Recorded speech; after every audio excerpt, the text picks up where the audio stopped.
Ration धान्याच्या काळा बाजाराचा पर्दाफाश. वसई विरारमध्ये 1100 किलो धान्य जप्त. गरिबांच्या हक्काच्या अन्नावर डल्ला. गरिबांच्या ताटातील अन्नावर डल्ला मारणाऱ्या रेशन धान्याच्या काळा बाजाराचा वसई विरारमध्ये मोठा पर्दाफाश झाला आहे. अन्न व नागरी पुरवठा विभागाच्या धडक कारवाई तब्बल 1100 किलो धान्य साठा जप्त करण्यात आला असून स्वस्त धान्याच्या गैरव्यवहारामागील काळ्या साखळीचा भंडाफोड झाला आहे. सरकारकडून अंत्योदय आणि प्राधान्य कुटुंब योजनेअंतर्गत गरीब व गरजू नागरिकांना अत्यल्प दरात वितरित केले जाणारे धान्य काही लाभार्थी आणि खासगी व्यापाऱ्यांच्या संगनमताने काळ्या बाजारात विकले जात असल्याची धक्कादायक माहिती पुरवठा विभागाला मिळाली होती. या गोपनीय माहितीच्या आधारे पुरवठा विभागाने सापळा रचत मोठी कारवाई केली. वसई विरार परिसरात अन्न व नागरी पुरवठा विभागामार्फत तब्बल 180 शिधा वाटप केंद्रांद्वारे 5.5 लाखांहून अधिक लाभार्थ्यांना अनुदानित दरात अन्नधान्य वितरित केले जाते. मात्र काही जण या योजनेचा गैरफायदा घेत शासकीय धान्य खासगी व्यापाऱ्यांना विकून नफा कमावत असल्याचे उघड झाले आहे. पुरवठा अधिकारी भागवत सोनार यांच्या नेतृत्वाखालील पथकाने झेंडा बाजारच्या परिसरातील एका संशयित ठिकाणी धाड टाकली.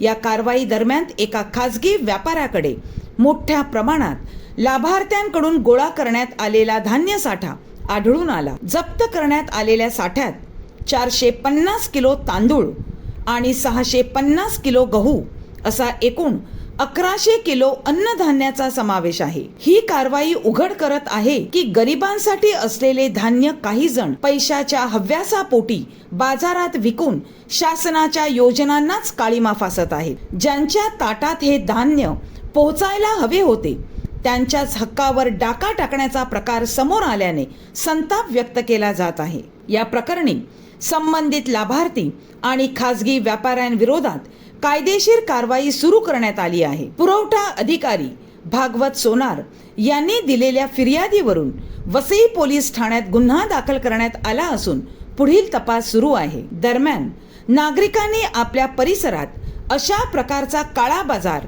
भेसळ किंवा अन्नधान्याची जमाखोरी आढळल्यास तात्काळ वसई तहसीलदार कार्यालय किंवा संबंधित विभागाकडे तक्रार करावी असे आवाहन प्रशासनाकडून करण्यात आले आहे. गरिबांच्या हक्काच्या अन्नावर डल्ला मारणाऱ्यांविरोधात प्रशासनाने आता कठोर भूमिका घेतल्याचे या कारवाईतून स्पष्ट झाले असून आगामी काळात अशा गैरव्यवहारांवर आणखी मोठ्या धाडी पडण्याची शक्यता व्यक्त केली जात आहे.